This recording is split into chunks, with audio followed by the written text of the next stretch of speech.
All right. This is a little dangerous. You're going to put an explicit label on it anyway because you're talking to me. Well, yeah, all my podcasts. Anyway, so I just started recording. Hello, everybody out there, like the 4 people who listen. Thank you for listening. This is Tony Albert. This is another episode of Discussions in Education. With me via Google Hangout, far away, is my good friend Charlie Hayes. Do you want them to know anything about you? I don't know. It might be flattering to hear you say whatever you want to say, but. All right. Let's see. I met Mr. Hayes. I was at Santa Barbara, where he was also another English major. We graduated. We were both in.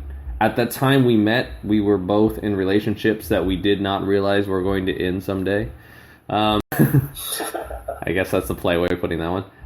Anyway, but we've been friends ever since. He worked for me at various points, and then when the company that I worked for did not, I don't know what to say. He was an excellent worker, but the people higher up in my company wanted a different person working there, so I got a recommendation to a better job, which is nice.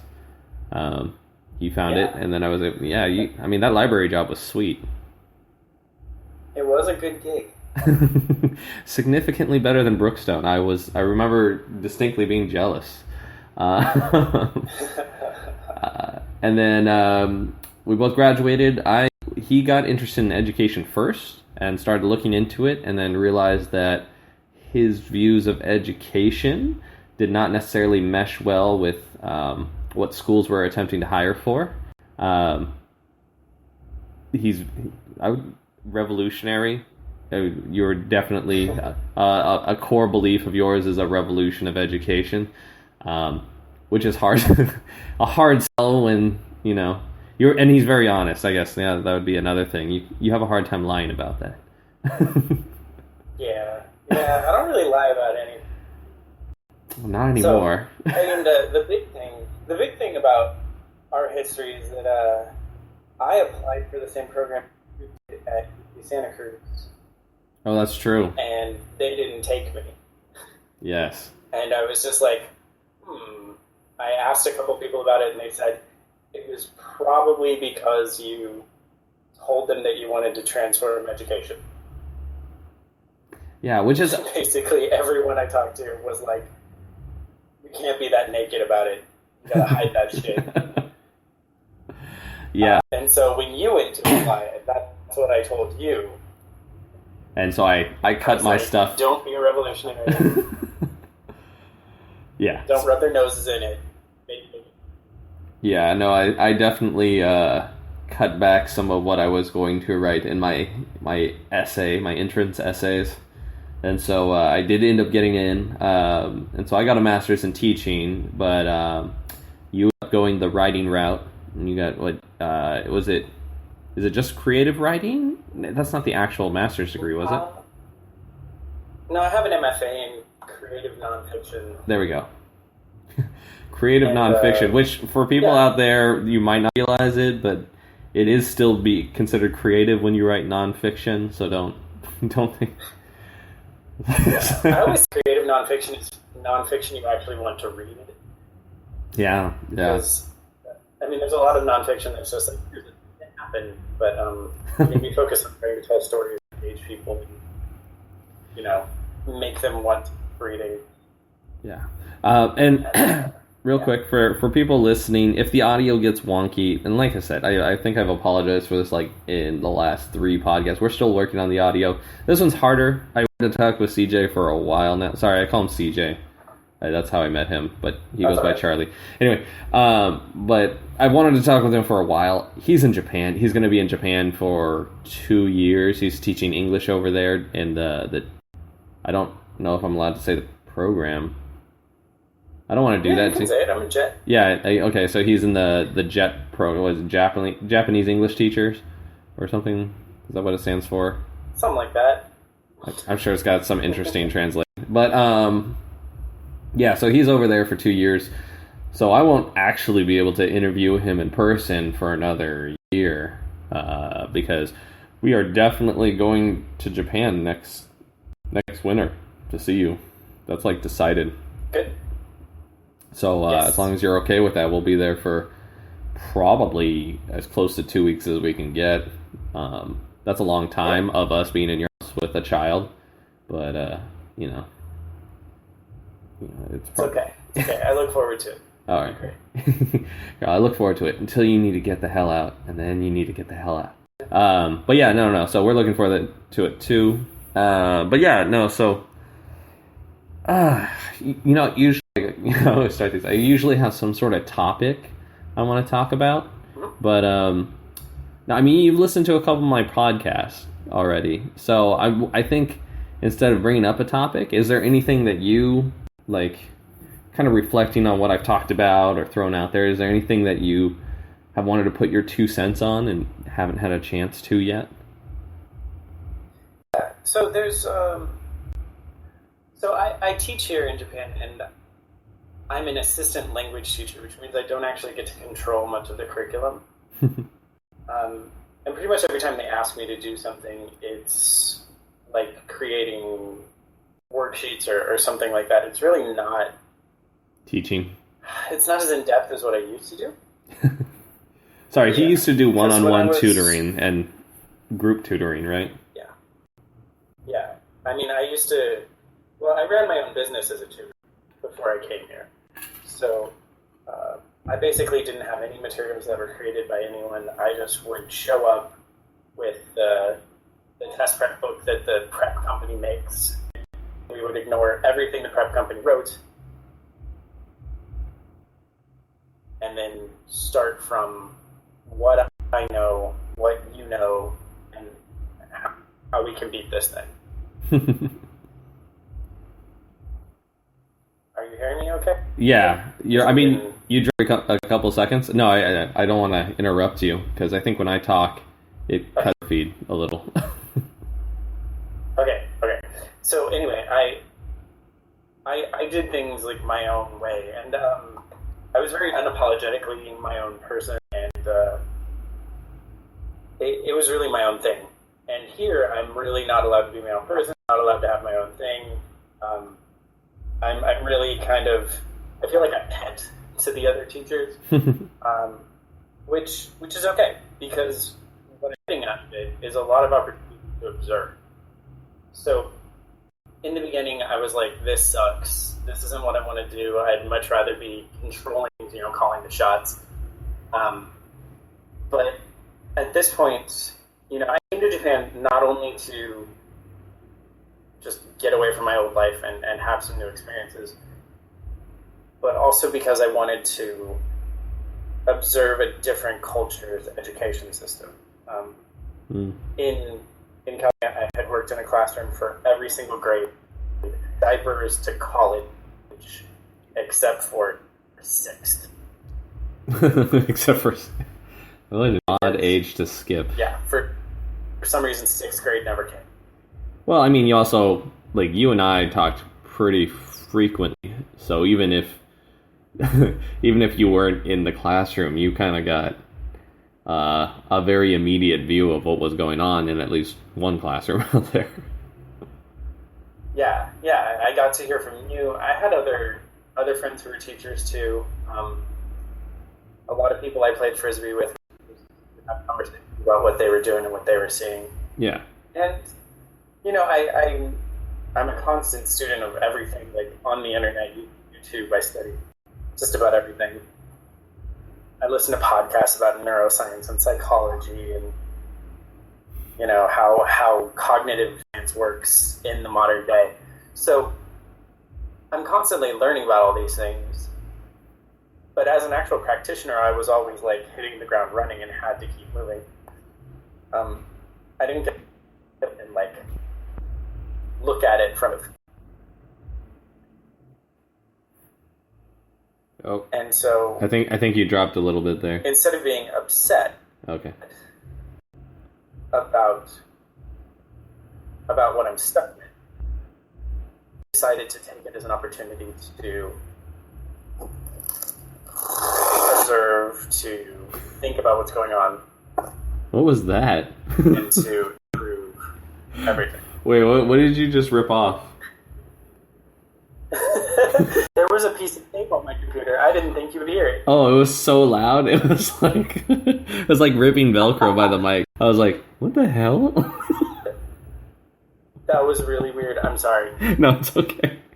Just threw me off. I was like, what shit is going on here? You know how when you're alone, you like have a compulsion to clean your house or something? Yes. Well, yeah, this is even more awkward. I have that compulsion. Yeah, so again, for people listening, we're just via Google Hangouts, and we both cut the video feed. So like, we're not even really like, I'm looking at a blue dot that represents him, and he's looking at my Sephiroth, thanks to Penny Arcade Comics, an image. Yeah. Anyway, it's a private image. Don't worry, I'm not publishing it out there, so it's not visible to a bunch of people. But so we're just looking at the images. So we're just, yeah, it's just like being on the phone. No, it's okay. Anyway, so yeah, I've been observing. Yeah, okay. But yeah. I hadn't. So I've been listening to your stuff, and work in a middle school. You have a lot of concerns about what should we be doing with middle schoolers? Is it even worth classroom as much as we do? Yeah, I mean, well, not only that, but like the curriculum that we actually have in the classroom, is it necessary to get middle schoolers to the next level of where we would like them to be? At least that's one of the things. Exactly. Does it serve them? Like, does it serve them, and by extension, does it serve us as a society? Yeah, exactly. Yeah. So what are your thoughts? And so here in Japan, like, I'm asking myself kind of a question when I work with my students. Especially since I'm teaching them a language that most of them will never really use. Fair enough. And that a lot of them just don't see as important. Like, they don't really care. And watching them, you kind of wonder if any of it is worth it. Not just my class, but the other classes that they're in too, because of how few of them are actually interested in anything at all. Well, because you like ask them, what is your favorite subject? And they won't even have a ready answer, That's terrible. So, yeah, I'm kind of your side of it and comparing it to my. Assuming that the audio is working. Because I really. It kind of, I mean, it's doing this weird thing, so like you'll be talking, it's fine for like a minute or two, and then it'll drop for like 10 seconds. So like you'll be making a point, and then it's like, yeah. Whoa. But whatever. That's podcasters get used to it. I want to talk with you. What are they gonna do about it? No. I mean, so like from what you're seeing over there, I mean, sounding like you're kind of experienced this similar to what we've talked about, kind of like this this apathy towards being taught in school from students there as well. Yeah. Because I mean, like it's like you said, like you are a constant learner, and like you can go on YouTube and find stuff out. Like when these kids want to learn stuff, they do that. Yeah. Like 100%. I've had kids. And Japan, like, here's the thing about Japan. Everybody thinks that it's a technologically advanced society where everybody has technology and robots. Fucking robots in the grocery store and stuff. But that's it's Tokyo. really not that technologically advanced. There's no TV in like any of the classrooms, so I can't really make a multimedia presentation most of the time. I could if I asked them to drag the TV in and like drag it around, but that's not what I do. They still use chalkboards. They don't even have boards. And I mean, it's really so. But I mean, I think one of the things that I want to talk about is how uncomfortable the schools here are. like physically uncomfortable. Yeah, like physically uncomfortable. Like, so right now it's winter, right? Yeah. Japanese schools do not understand insulation. They don't understand appropriate warmth. And the kids are forced to wear uniforms. So uniforms are kind of like sweatsuits, but they're very thin and they're not warm enough for if the kids have to leave their classroom. The classrooms are a decent heat. Because they have space heaters and stuff. Well, no, they actually have like a big heater that kind of heats the room. Okay. But the halls are freezing. Like literally outside there is a pool. Into ice on the pool. And they keep the windows in the hallways open, like most of the time. Let's make sure kids don't loiter outside the damn room. Yeah, it's like literally you step outside the room and you're just like, fuck, it's cold. And when they go do PE, they go in the gym, and the gym is freezing. Every time I go in the gym, I'm wearing like my overcoat and this down vest that I have. And I have these little like hand warmers to keep in my pockets, but I'm not allowed to put my hands in my pockets because that sets a bad example. So I have to like pull the hand warmers out of my pockets and like hide them in my palms. But like the kids are freezing the moment they leave the room. And when they come to the teacher's room to us, they arrive shivering. And then they go back to their classroom and they're shivering the whole way. That's crazy. And, you know, one of the things about education for me is tailoring their experience towards the learning process. Like, if they haven't slept, they're not going to eaten, they're not going to learn well. I mean, if their bodies are like flying different temperatures all day, they're not going to learn well. I mean, I agree. Yeah. Here, yeah, it's not all of the students, but most of them have club activities before and after school. So they show up and they're running outside in the cold for like an hour, and then they come inside and they do their work.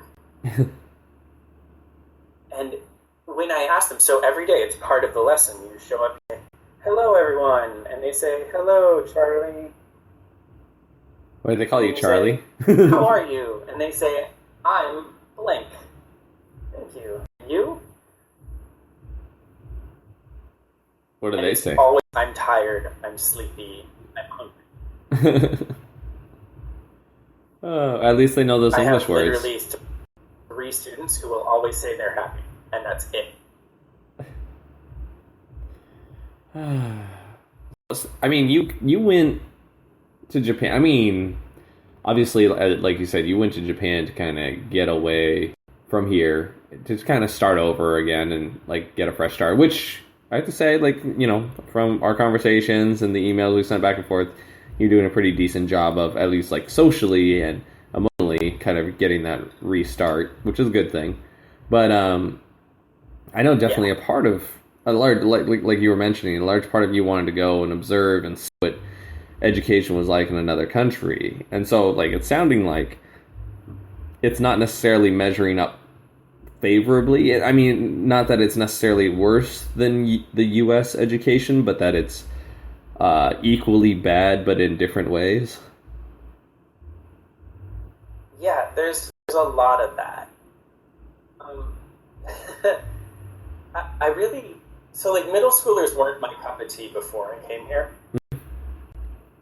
I worked with high schoolers, and it really appealed to their faculties of what you can get out of a high schooler. Mm-hmm. Like, here's how you're smart. Here's how I can take this river of your intelligence and we needed to go toward.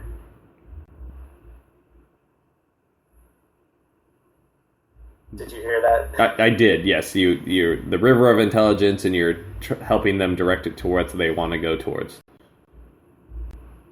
Exactly. Yeah. So I'm trying to. So with them, I was trying to turn the, trying to see really brilliant capacity that they have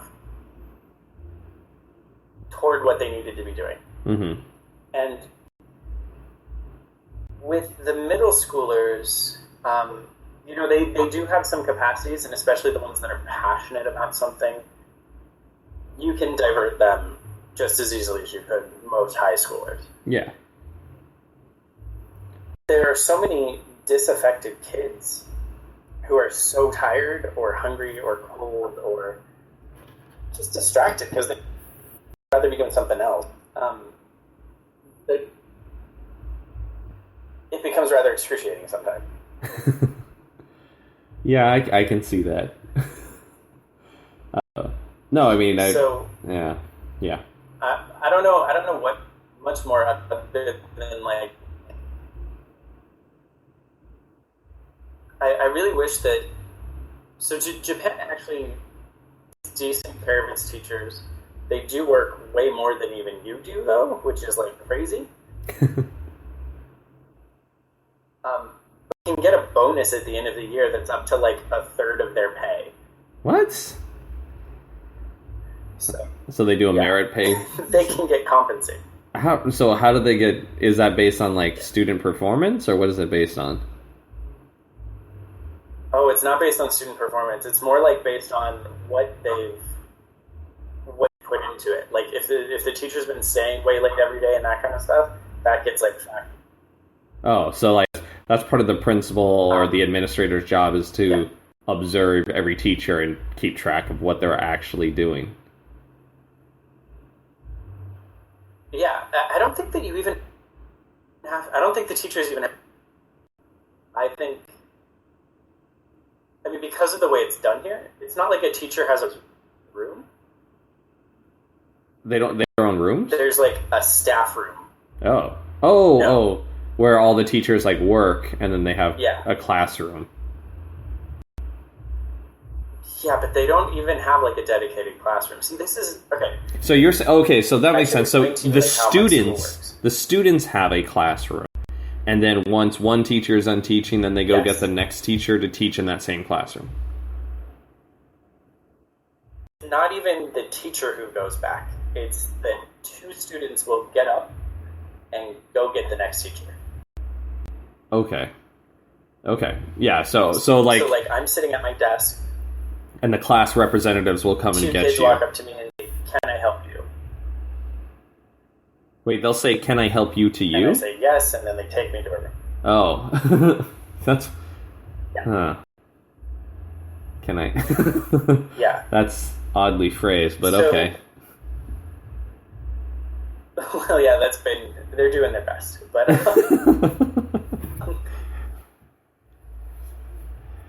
So they come get me, I go to a classroom, I teach in that classroom, and then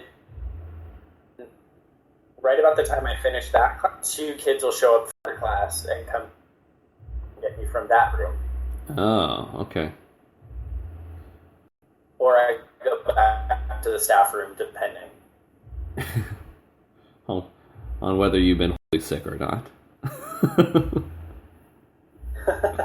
Sorry. Nah, I haven't been that sick here. No, I think you've had, like 2 fevers or something like that. Yeah, but they were very mild. I thought my fever was bad because I didn't understand the precision of the centigrade to Fahrenheit. Conversion on the fever thing, but it wasn't even degrees. So. Oh, okay. No, that's. Yeah. I mean, that's they an still interesting. Kicked me out like as if I was coughing up blood or something. So. As opposed to the United States, where it's like, well, okay, you're standing, you're good. Just go. Keep going. Yeah. Well, the flu's going around. A lot of the kids they've actually sent home entire classes. That's interesting. Do the kids have basically, this Ichi-Nensei group is just 10 of them are sick. Just stays home for a few days. Wait, so okay, so the kids stay in that group. Do the kids, other than I know you mentioned morning assemblies, but other than in those morning assemblies, do the kids interact as a whole group? Is there a common lunch or a common recess or anything like that? So at lunch they eat in their classroom. Okay. There are none of them go to club cafeteria? activities and a short play period after lunch, wherein some of them commingle, but it's actually very rare. Huh. Yeah, most of the groups who come out to play sports at lunch are from the same classes, or they'll be it's class 2 versus class 3 in soccer or something. Okay. So that's the only way they interact with the classes. It's kind of the competition part. Huh. That's interesting. Yeah, they really don't commingle very much at all. So, we've just been kind of going over the basic setup, but is there... They're in that group for forever. Oh, Jesus. That's terrible. So someone in there is somebody's husband and wife? I don't... Yeah, as an introvert, looking at it, that would be the worst. Because everybody would know everything about you. Being stuck with... Yeah. Oh. Exactly. Wait, so is there anything that you've seen that you feel this would have a positive impact on education in America? Or has it been kind of you're still kind of learning the system and trying to figure stuff out? I'm still kind of learning the system. And, my biggest problem is that I can only observe what I can see with my eyes. Yeah. Because you don't understand most of the conversation. Exactly. I'm practice my Japanese quite a bit, and I try a lot of questions. I study kanji at my desk when I have downtime, but I can't have good, deep conversations with anyone. That sucks. Even it really does. There's no teacher there who's pretty good at English. There's one thing that I really like. Oh, okay. That I haven't learned much about because I can't really talk with anyone in depth about it. But there are some kids who just can't handle school. They're introverts or basically, hermits. They just can't handle dealing with everyone else at the school. Some of them are clinically depressed and just really can't walk into the classroom each day, Uh-huh. And there's a room that they go to where they do their homework and stuff and get taken care of. Huh. Wait, so do they go to their class at all? Some of those kids... No, I don't think they go to their classes. Okay. So they get I've never been called in to work with them. Oh, okay. But you might be too American. You might freak them out. I just know. But the school year is ending right now. Oh. And I was sitting through one of these really long, for which I don't understand anything, and I turned to the librarian who's it's negative English, and I realized that they were talking about about student list of like super confidential like information. I couldn't understand, but I found that the things they were talking about, because the library told me, were these students who just didn't come to class, who were the students who go to that special room. And basically the teachers, each of the third year teachers were visiting the principal in front of everyone to ensure that the students graduated on time and everything. And it seemed like it was nature than anything else. I don't think that they would have put it down in any way, but they were saying, student, here is his accomplishments, here her accomplishments, you know. One guy, like, you know, please. Is that like? Is that like a? I was kind of like that. There's this alternative to this system that I think would be so great. You would. The librarian students had even completed their requirements early and like excelled and were like waiting to graduate. Oh, okay. So you definitely would have ended up being one of those kids? I mean, I was... yeah. I definitely would. I mean, that would be interesting. You know, like, students in this country don't miss very much school.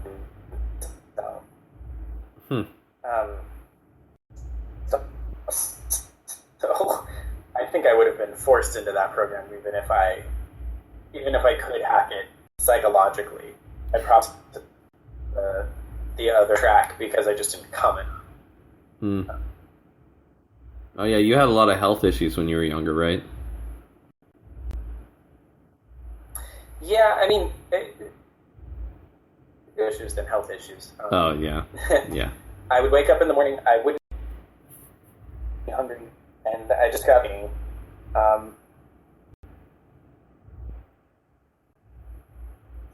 So I would tell my mom, I don't feel good, I'm nauseous, and she would say, like, and not get in trouble and stay. All right, one sec, CJ. All right, give it a sec. The audio is going wonky now, unfortunately. It's like it's doubling down on the delays, or I don't think I'm running anything else on our network. I don't know whose end it is. It's probably just the fact that this is an international goddamn call. No, I'm trying to think. I mean, I could see something. I mean, we do have independence here, but it's all done through the district office. It's not done at school sites. So I don't know how they check in on that. But I've had a couple like the kids come. Yeah, they actually go to the school, but they have a room to themselves. Yeah, so I was here and I saw these posters, you know, drawings. So like these drawings that were, you know, kids having emotional trouble, and then like putting their arm around them and trying to be cool, you know. Okay. And I was like, "What's this about?" And my principal is actually really awesome. He speaks really good English, and he's very internationally minded. He asks a lot of questions about politics and that kind of stuff. And he told me those posts.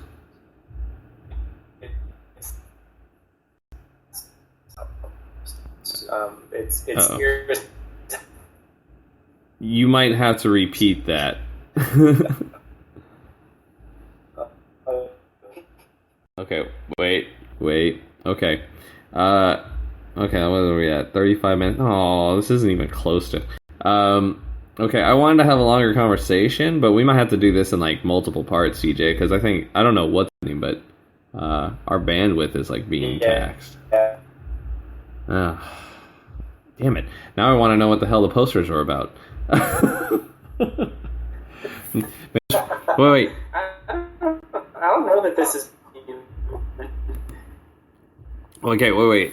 So we're still on the Google chat thing. Here, just type up real quick, and then I'll just read it off because I don't want to end with just me being confused as hell.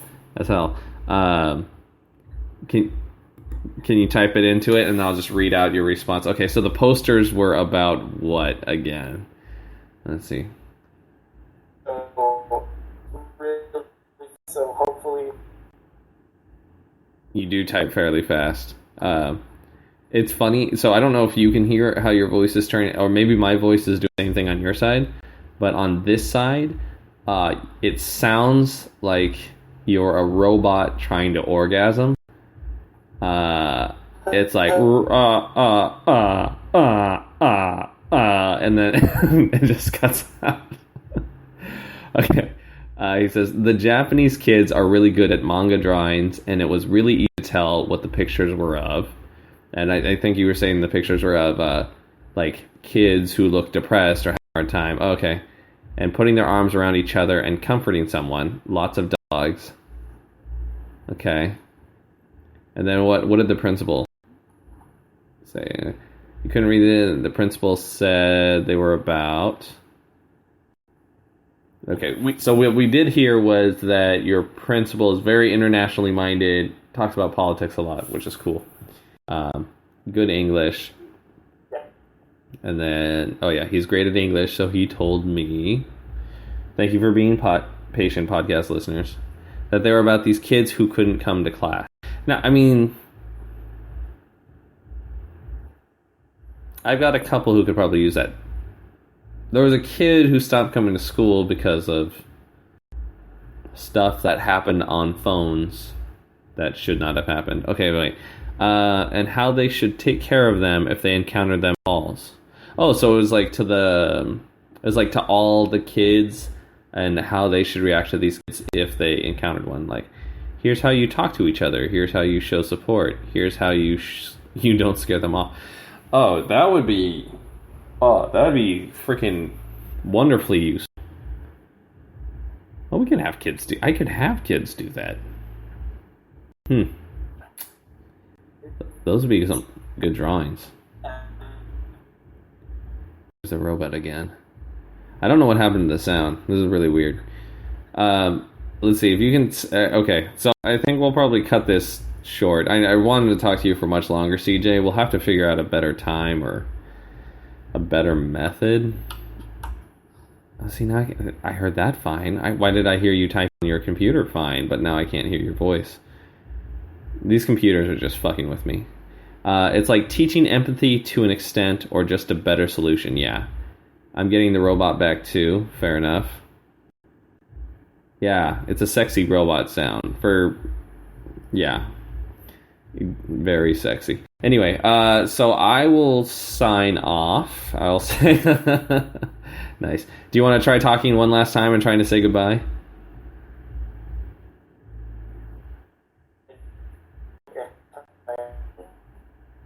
Oh yeah, the robot said goodbye, everybody.